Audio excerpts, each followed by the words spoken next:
to some extent, maybe we have to take a more violent approach, right? And he's not starting the war, obviously. The South technically starts the war both by secession and by firing the first shots at Fort Sumter. The war must continue until we win. To preserve the Union, right, we have to fight this war, but slavery is going to be non-negotiable, right? That it's going to have to go. I think that's really what this war is about at the end of the day, not just the preservation of the Union. In the context of his other writings, you can see that Lincoln, he understands this to be the truthful cause. Well, we're creeping up to July 4th and a very special one with the 250th birthday of the country. So we're going to return to Abraham Lincoln today, but looking at his, you might call them the Civil War speeches. So that some of the speeches that immediately precede his own election to the presidency and the start of the Civil War. And then we get the inaugural address and of course, the Gettysburg Address, which is right smack in the middle of the horrors of the war itself. Yeah. And the Second Inaugural, which is the war is winding down, although it's still going on. Yeah. Right. And that one and the Gettysburg, really remarkable because together they amount to no more than 2.5 pages. Yeah. And yet they're so, they've become hallmarks of Lincoln's presence in the history of our country. Yeah. So sort of along those lines, I thought it'd be interesting for us to begin by talking about what the genius of Lincoln is. Something we notice in these speeches here are the momentous issues that he's considering. Slavery, the presence of slavery and the question following on the Lincoln-Douglas debates and the Missouri Compromise and the Dred Scott decision, but this urgently pressing question in the country regarding slavery and what its future will be. Mm-hmm. The great moral issue of the day.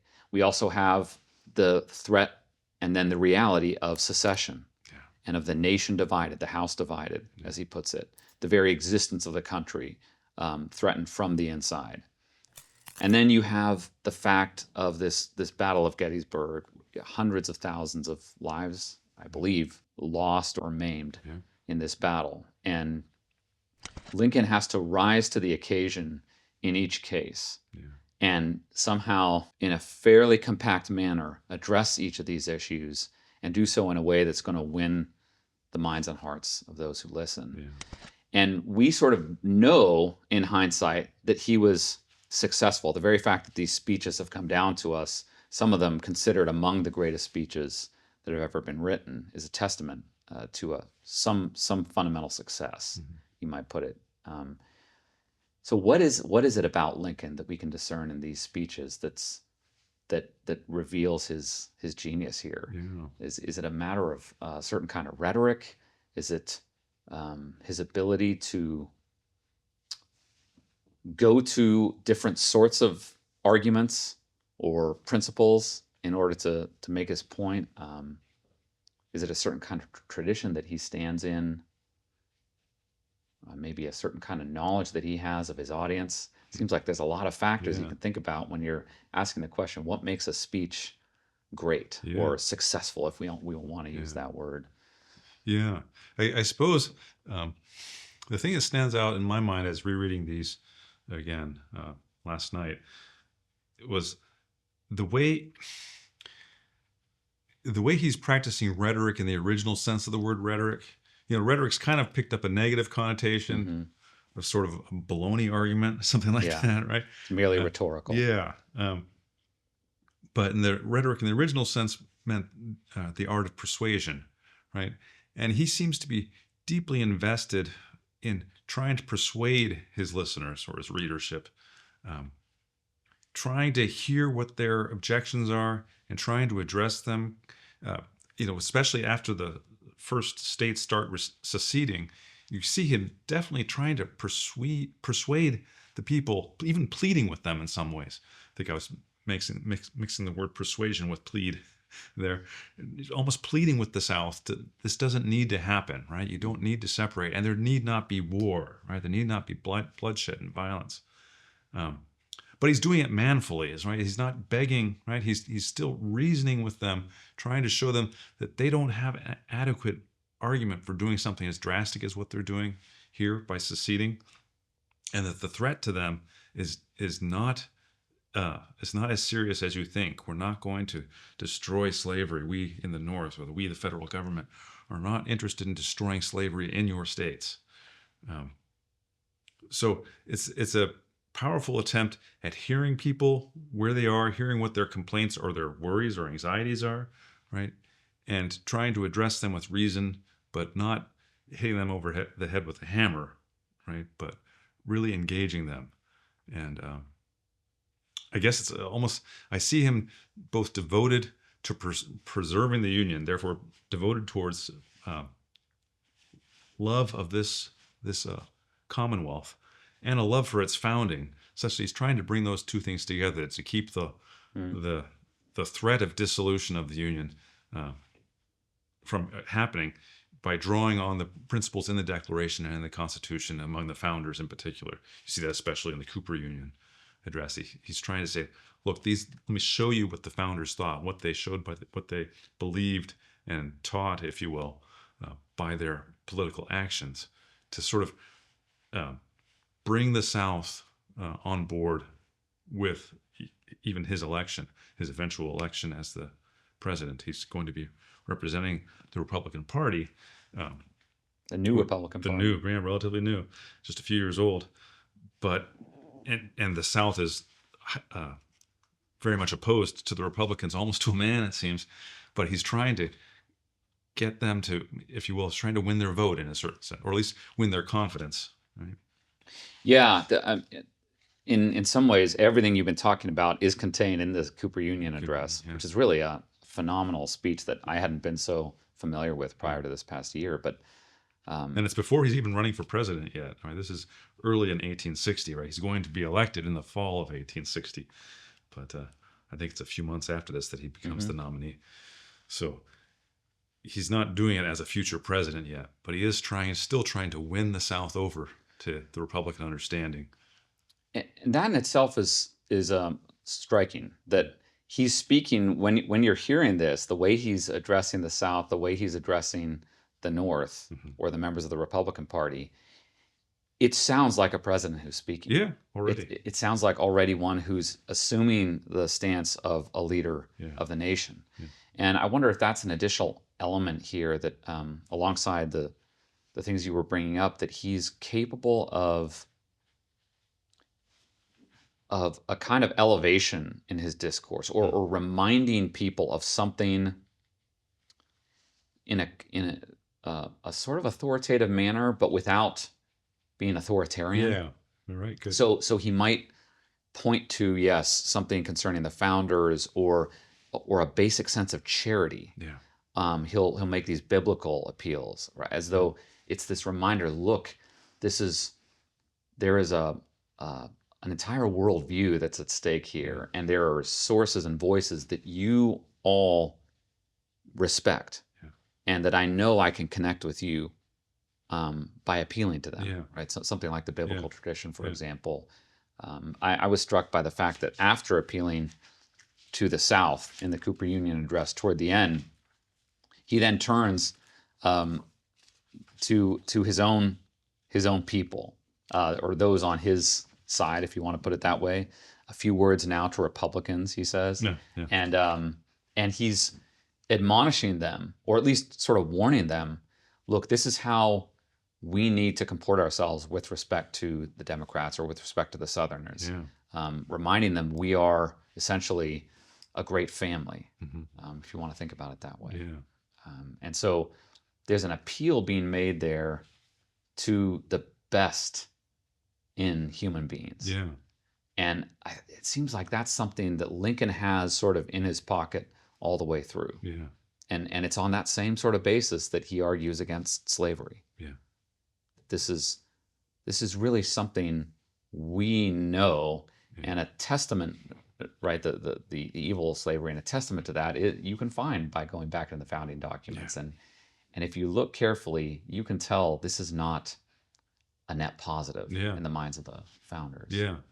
And so we have that in common with them. Right? It's sort of at least an implicit appeal to human nature, and the best that human nature can be capable of. There's even a just to balance that out, there's even a kind of, he's saying we Republicans, maybe we of the North, are we think slavery is a great moral wrong, and it's very clear that the founders did as well. They were embarrassed or even ashamed of the institution, but maybe among the founders there were some that were not so ashamed of it, and even presently, people in the South aren't ashamed of it. They seem to be, at least the people that are vocal, right? That Senator Douglas's fellow members of the southern states think it's a really a good thing, right? At least Lincoln seems to be saying, you guys think it's right, and we think it's wrong. But and even though there's that serious difference between us, and Lincoln would say difference between you and the founders, or at least the majority of the founders, nonetheless, we're not gonna force it upon you, right?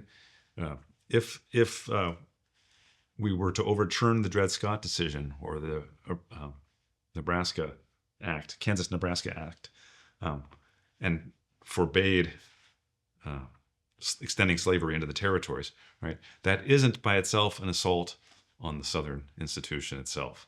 We just think it's something that's bad and it needs to die, but we're not going to force it. We're not going to force its death. We're going to let it happen gradually, maybe over generations. He doesn't talk in terms of timescales.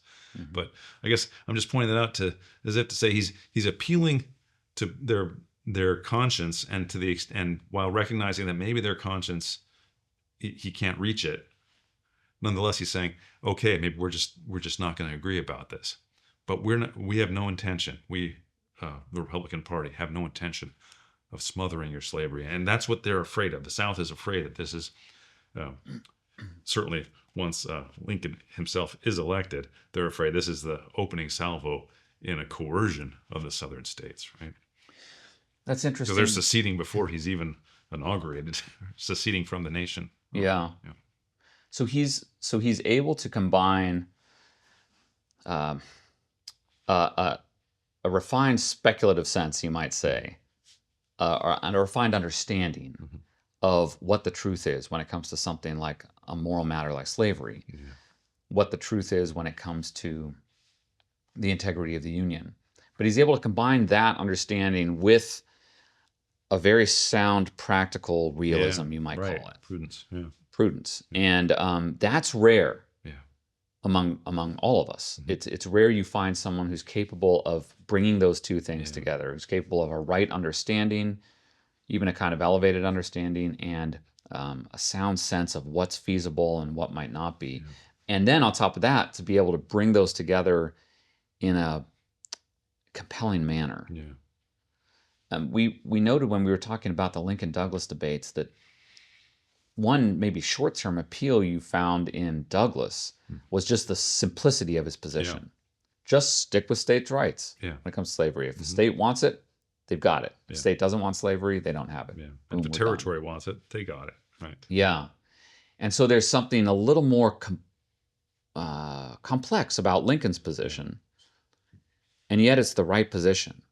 But how do you make something complex sort of win out? And that's what we're seeing in these speeches. I think so. And so that it's interesting to think about the fact that Lincoln seems to have this confidence in at least a majority of his listeners that they're capable of hearing that complexity, but in a manner that's going to resonate with them. So his very stance toward his listener also seems to be one of a kind of positivity or confidence. He'll do it in both a manly way and in a very sympathetic way. I guess I was thinking sometimes he'll say things like, "Now I must address my Southern listeners, my Southern brethren," and then he even add in parentheses, "if they will listen." Right? As if that, and how you say those words, I suppose, could matter a lot for how you take that particular phrase, "if you will listen." But I was thinking he's probably saying it in such a way that he's trying to prick their conscience a little bit, right? That you need to hear what I'm standing for, right? What I believe, right? And what, as a leader of the Union, right? Things I will commit myself to. And so he's addressing their conscience, but also trying to appeal to their conscience to the extent that he can, right? I said earlier that it wasn't like he was pleading with them. There are points in which he repeats certain things so many times, especially in the Cooper Union address, that it makes me think, in a way, he is trying to drive home a point. Like this is serious. The possibility of secession, right, is a really serious thing. Or maybe the Cooper Union more stresses the idea that, as a matter of fact, let me find a good passage along those lines. As a matter of fact, you are committed, you, at least those who are following Stephen Douglas, right, are committed to whatever it is, committed to preserving what the founders understood this nation to be, right? Mm-hmm. And so he keeps repeating that. Okay, we are going back to what the founders believed, right? And we agree with you about that. That you will, if you're going to stand on that principle, so will we. But he's relentless at showing them the founders didn't think what Douglas thinks. Yeah. The founders did not think that the states had, or the federal government had, no oversight over laws pertaining to slavery in the territories, for example. And he shows the evidence by evidence. He goes through act after act, congressional act after congressional act, and presidential acts, Washington included, right, to show you that they thought that there was jurisdiction, federal jurisdiction over the territories as regards slavery, which is central to the Omaha, Nebraska Act and the Dred Scott decision, which said that federal government can't touch slavery in those, or can't say anything about slavery in those territories. Right? Yeah, that was a really interesting element to the Cooper Union address. The way he starts off, it's a very lawyerly. Yeah. Right? It's as though he's bringing up these close textual readings of the documents, the founding documents, but also the history. Yeah. Episode after episode, like you're saying, and even following out these 39 signers of the Declaration and the Constitution, right? Sorry, and the different and the different public episodes in which they spoke out afterwards. Yeah. You don't have anything like that in the inaugural addresses or in the very different House divided speech. The fact that he's capable of assuming these different approaches. Yeah. And these different ways of arguing is impressive. Very impressive. Yeah. And there's another passage in the Cooper Union. This is right before he's speaking to Republicans, the people on his side, you might say. Mm-hmm. And I just read it as another example of the kind of rhetoric he's using, which I think shows the mix that you alluded to between something like a pleading, but also kind of waving a finger at the South too. So he says, under all these circumstances, do you really feel yourselves justified to break up this government unless such a court decision as yours is shall be at once submitted to as conclusive and final a rule of political action? But you will not abide the election of a Republican president. In that supposed event, you say, you will destroy the Union. And then you say the great crime of having destroyed it will be upon us? That is cool.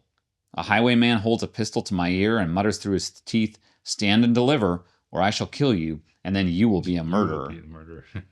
To be sure, what the robber demanded of me, my money, was my own, and I had a clear right to keep it.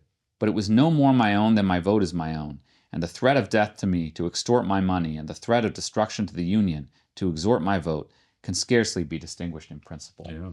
He's telling this very concrete story with the holdup, in order to illustrate to the South what, at least on principle, the kind of stance they're taking here. Okay. And it is forceful. Yeah. And it's if you're in the position of a Southerner, you're probably a bit jarred by hearing this. But he's doing this not primarily for the sake of accusing, but as you said, for the sake of helping them see what, in fact, they're doing, what they're saying. Yeah, you by threatening secession if a Republican is elected, right?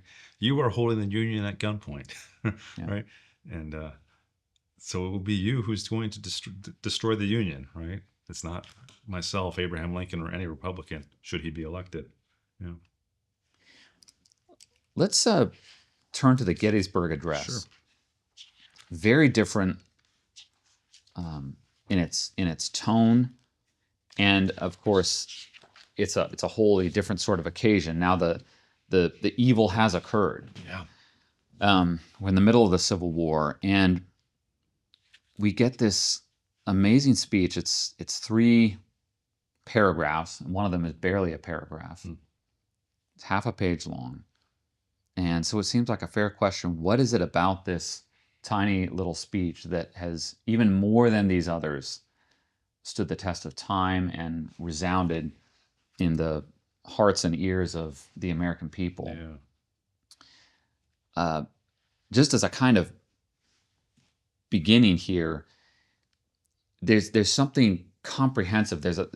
In such a short space, he's pulling together the entire sweep of the nation's history. Yeah. Right? He begins with the famous 7 years ago, our fathers did this.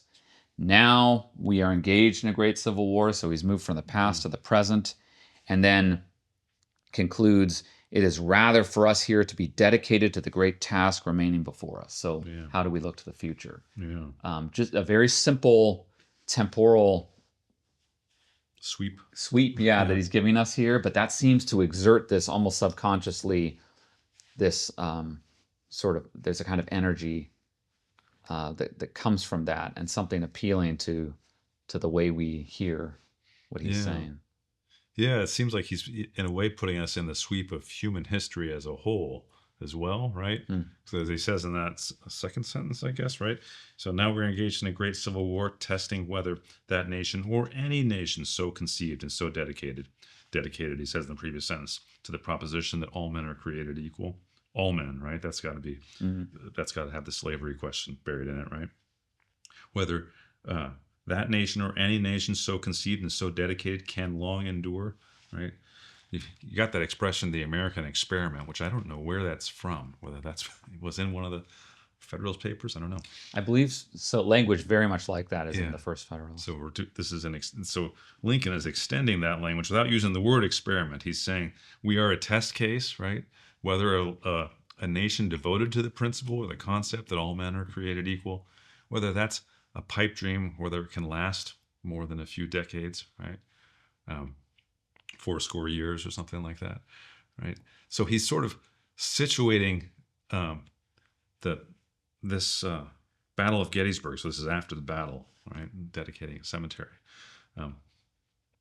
Whether it's not just situating it within our nation's history, but in the world's history in a way, and with the idea that if we can make it through this storm, right, and the Union still be preserved at the end, right? He goes on to say that we shall have a new birth of freedom, and that the government of the people, by the people, for the people, shall not perish from the earth, right? So some version of democracy there, right? Where the people, for the people is in a way the most important final line of that, right? Where you've got there the freedom and the equality of the people, right? The government is for them. He's sort of seeing that as, if we can make it through this to the other side, the nation can not just endure, but actually be stronger. This is a new birth of freedom, maybe a return or a rebirth of the principles underlying the Declaration itself. And in so many words, you have a world historical event here. Yeah, right. Here with the Gettysburg Address that, okay, very concretely speaking, why am I giving this speech? Well, it's to dedicate this ground, this graveyard, essentially, of the fallen soldiers of this battle. And a big point he's making is, I can't do this. None of us can really do this. And yet, what he ends up doing is more than, it sort of includes and goes beyond what a typical funeral address, what the occasion calls for. He speaks about, one of the lines I thought was kind of remarkable. He says, this is shortly before the end, which is, I guess, technically just the middle. It says, the world will little note nor long remember what we say here, which is a little ironic, but at any rate. But it can never forget what they did here. These are the soldiers who died here, right? It is for us, the living, rather to be dedicated here to the unfinished work, which they who fought here have thus far nobly advanced. Right? So he's returning to the idea that the founding of the United States is a somewhat unfinished work, right? And that we must rededicate ourselves to the freedom and the concept of the equality of all men, right? So it's not just a matter of look at this evil that's been done and how can we sufficiently grieve or maybe honor those in the past, but a recollection of the fact that this isn't, an ongoing work, and there's something we still have yet to do, and only by doing that can we suitably honor those who have died. And there again, you've got, he's appealing to something that's great about humans, namely that it goes back to something like self-government. We are capable of acting for the good as we understand it. And that's what America is predicated on, right? That's what the experiment is. And so we are somehow simply remaining true to the founding type of activity by furthering this great task.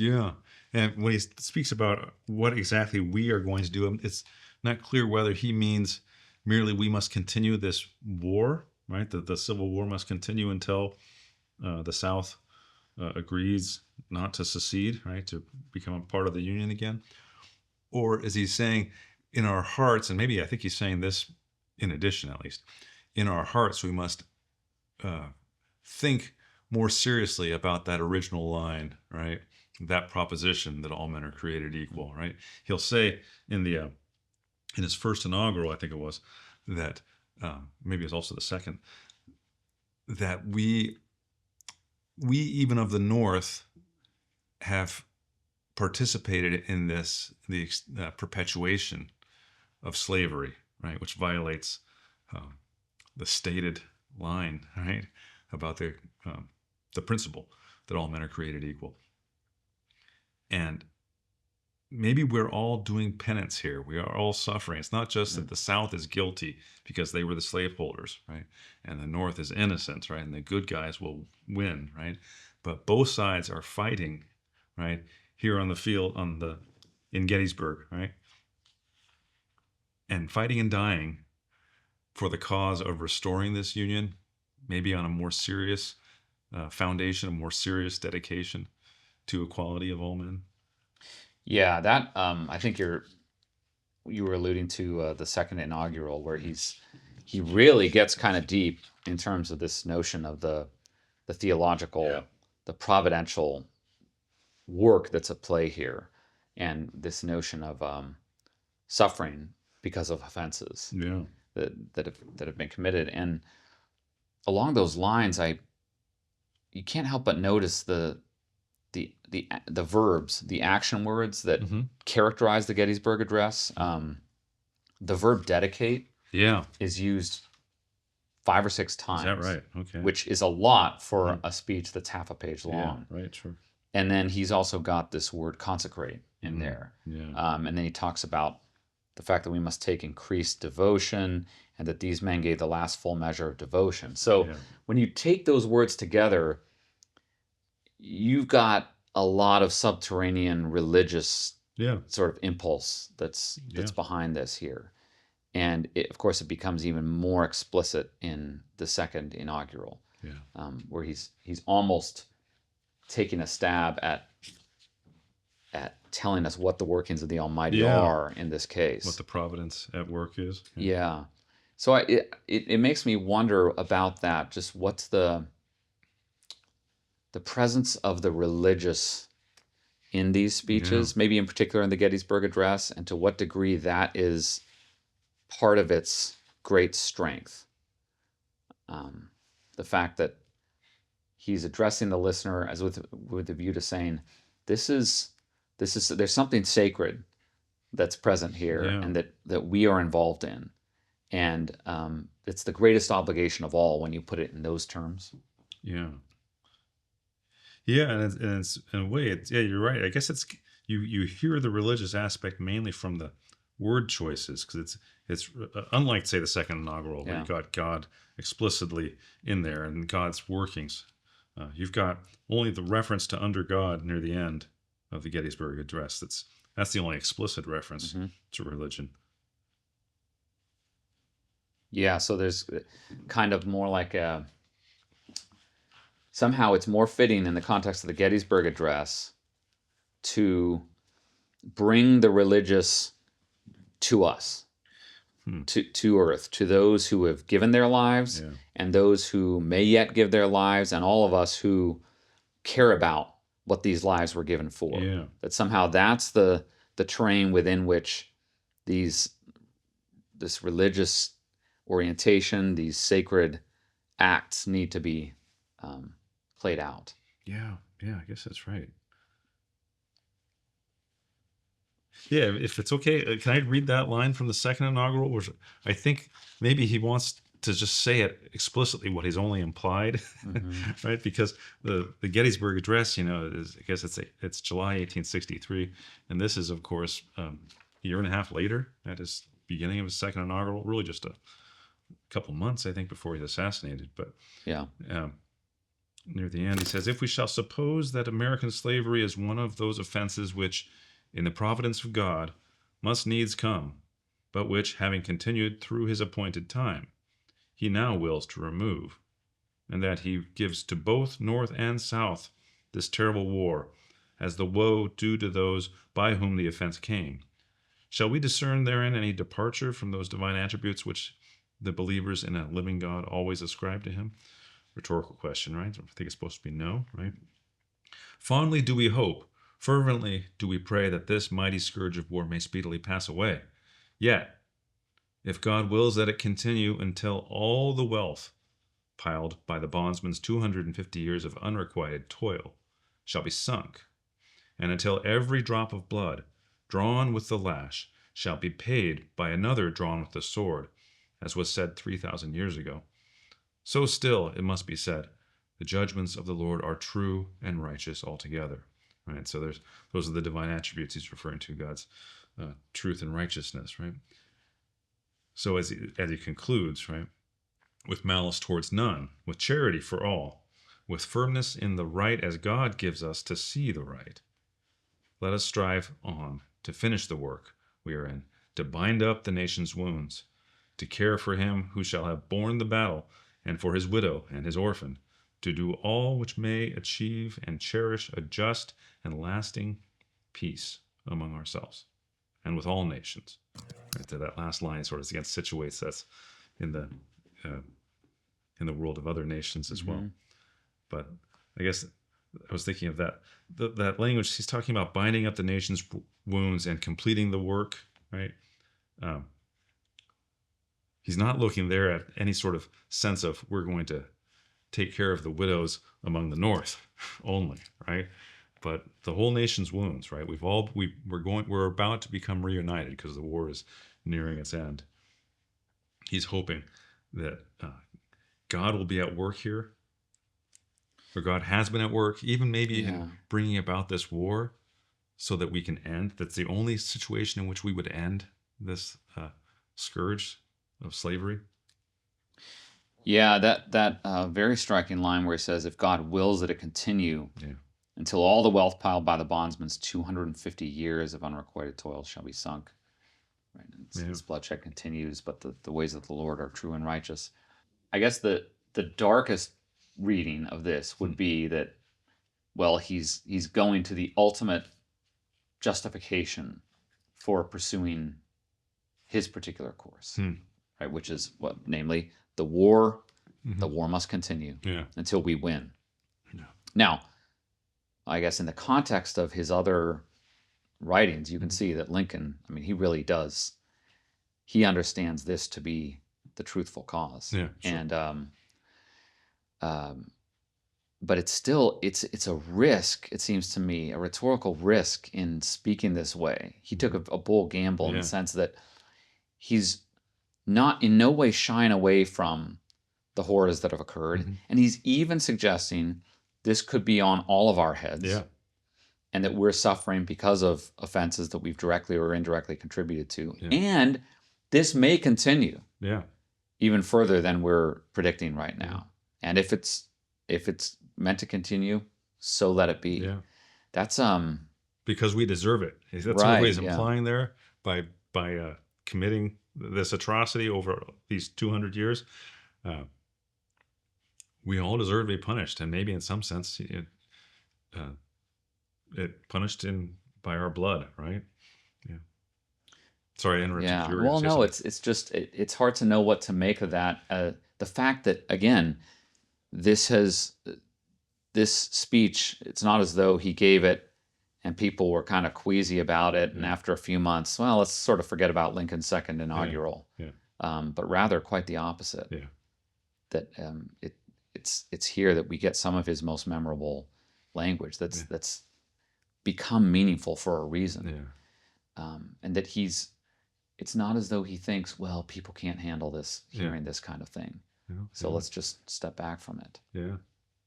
Yeah, he's making no promises about the war ending, even if there are clear signs that the war is nearing its end at this point. He's saying we have to fight until the secession is over, until this institution of slavery is removed. And he doesn't even quite say that we are going to win, right? Mm-hmm. I mean, he's saying we're on God's side, right? But we are all going through this. We, North and South, are going through this ordeal, right, in which we are dying, as a way of eliminating slavery and as a way of making up for the crime of slavery, I think. Yeah, this whole thing, the lines you read are prefaced by him pointing out the fundamental commonality of North and South. Yeah.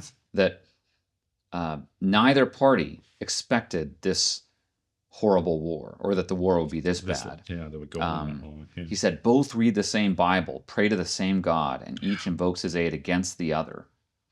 It may seem strange that any man should dare to ask a just God's assistance in wringing their bread from the sweat of other men's faces. That's slavery. Yeah. But let us judge not, that we be not judged. That's a reference to Genesis chapter 3 as well, right? The punishment on man is that by the sweat of your own brow, right, you will find your bread, right? So there's this strange idea that we somehow came up with, right, when we invented slavery, that you could earn your living by the sweat of someone else's brow, right, or on someone else's back, as Lincoln puts it in a different context. That's a great connection. So yeah, bringing the fall itself to bear on this time and place right here. But that sort of appeal, that it's not simply, okay, here we're the victors or the likely victors, you're the losers. We hope that we'll be compassionate toward you when all this is over. But rather, in some way, we're all the losers here. Yeah. And it's only through God's purposes and our ability to see the good to some extent and work toward it, through his sustaining power, I suppose, that this will have any kind of positive effect. Yeah, yeah. And that's what he's hopeful for in the Gettysburg Address, I guess, right? That this will somehow, this purification that this ordeal that both sides are going through, right, can have as its result, right, a better version of the United States than we had even at the founding, because the slavery was there. It was in a veiled way referred to, right, in the Constitution, right, and there were laws in place trying to get it to go away, ending the slave trade itself, and restricting its spread, even I think limiting the strength of the South by having that 3/5 of a person language in the Constitution, all for the sake of letting slavery because it's a blemish in the very founding, right? It needs to go away by itself, and since the South is really trying to give it a life that it doesn't have by itself, right? If it's already got a cancer, or it is a cancer, I suppose, but it's also on its way towards dissolution. The South is trying to perpetuate it, and so Lincoln is saying here that to some extent, maybe we have to take a more violent approach, right? And he's not starting the war, obviously. The South technically starts the war both by secession and by firing the first shots at Fort Sumter, right? But to preserve the Union, right, we have to fight this war, but slavery is going to be non-negotiable, right? That it's going to have to go. I think that's really what this war is about at the end of the day, not just the preservation of the Union, but the dissolution of the Union was motivated by the desire to preserve and extend slavery itself. Yeah, that is a whole other side of this issue that we spoke more about in terms of the Lincoln-Douglas debates, but he is attentive to it here, just the threat of secession and the implications of a divided Union. Yeah. And that's somehow, it's interesting to think about that sort of alongside slavery as it's the most immediate existential threat, I guess you could say, to the people. If you're talking about government of the people, by the people, and for the people, you don't have a people when you have secession. Yeah. Right? Yeah. There's not an identity there anymore. Yeah, that's right. And we're turning a family into, if not enemies, at least the families, they're becoming aliens to each other. He uses that language, right? Mm-hmm. And one of the things he's trying to do in the first inaugural, for example, right? So the war hasn't started yet. Secession has started. But he's trying to persuade the South, to the extent that Southerners are listening, that don't you see that by seceding, it's going to be much worse for you. He's sort of even setting aside the question of war with the North, right? That might try to prevent the secession. Instead of, he says, being a nation of laws, or actually, let me find you the passage. So this is in the first inaugural towards the end. Paragraph begins, physically speaking. Yeah. Can you see that? There's so much worth reading here, but I'll read that paragraph. So physically speaking, we cannot separate, we, the North and the South, right? We cannot remove our respective sections from each other, nor build an impassable wall between them. A husband and wife may be divorced and go out of the presence and beyond the reach of each other, but the different parts of our country cannot do this. They cannot but remain face to face, and intercourse, whether amicable or hostile, must continue between them. Is it possible, then, to make that intercourse more advantageous or more satisfactory after separation than before? Can aliens make treaties easier than friends can make laws? Can treaties be more faithfully enforced between aliens than laws can among friends? Suppose you go to war, you cannot fight always, and when, after much loss on both sides and no gain on either, you cease fighting, the identical old question as to terms of intercourse are again upon you. Right, so he's trying to argue that things can only get worse, right, for both sides, right, even for the South, right, by the secession. It's hard. It's easier to cook up an agreement about laws, right, when you're a part of the same nation, right, than when you make treaties, which tend to be weaker, right, between different nations. Yeah, and that the language he's using there, the fact that, okay, once there's a break, how are relations going to be between these parties? Yeah. It's interesting to think about that when you look to the later, like the Gettysburg and especially the Second Inaugural, when there has occurred a kind of break. Yeah. A tumultuous one, the Civil War, the bloodiest war we've ever been involved in. And so he has to have his primary focus what the terms of intercourse, as he puts it, will be once this is concluded. Yeah. Because the whole point of this is for the sake of reuniting. Yeah. Ultimately, from Lincoln's side. Yeah, sure. Yeah. Yeah, and he even makes a comparison. It reminds me of that line from is it Macbeth? Where if you kill the king, you teach bloody instruction to your new subjects, if you're now the king. Where he says something like the same place in the first inaugural there, where he says, so this paragraph begins, from questions of this class spring all our constitutional controversies, and we divide them upon them into majorities and minorities.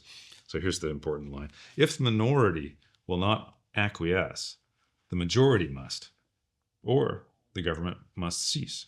There is no other alternative, for continuing the government is acquiescence on either side, on one side or the other.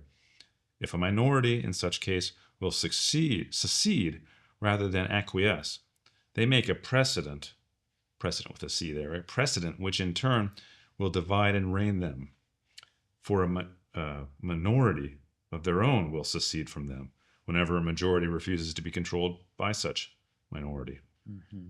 All right, so that's the idea is once the southern states, even if they form a confederation, right, separate away, right, precisely because they, as the minority, were a minority in making a law, right? Their view didn't carry the day. If that's this adequate ground for secession, right, why shouldn't that happen within the Confederacy itself? And some states that are in a minority, right, who disagree with some policy matter, right, they would secede again, right? And then the breaking away increases without limit. It almost reminds me of the Protestant Revolution, right, where once that precedent is set, right, more fragmentation. Fragmentation happens, right? More different ways of protesting Rome, right, occur, and they protest against each other and break away from each other, right? So he's trying to show them, the Southerners that will listen, at least, right, that this can't go on. This secession thing that you guys have started in the last few months, right?